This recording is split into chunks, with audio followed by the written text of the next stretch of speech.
կա այսպիսի մի կանոն 20-20-20, այսինքն 20-20-20 սկզբունքը պետք է պահպանել, դա նշանակում է 20 րոպեն 1, 20 վայրկյանով նայել 20 ֆուտ հեռավորության, որը 6 մետրին է համապատասխանում է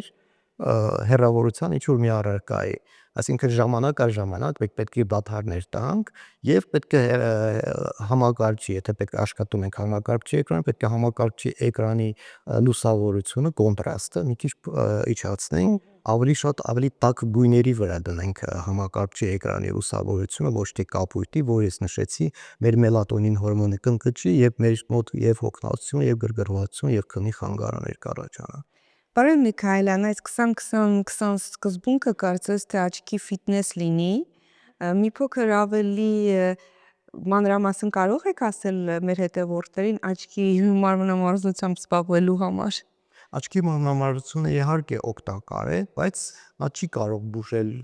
կարճատեսությունը կամ հեռատեսությունը, որովհետև Կանխել կարող է։ այո, ինձ շատ են դիմում պացիենտներ, ասում են մենք ունենք օրինակ կատարակտ կամ ունենք կարճատեսություն, մենք ակնոց չենք կրել, մենք զբաղվել ենք միայն աչքի վարժություններով, մեզ ասել են, որ դա կօգնի։ Իհարկե դա շատ մեծ սխալմունք է, միֆ է,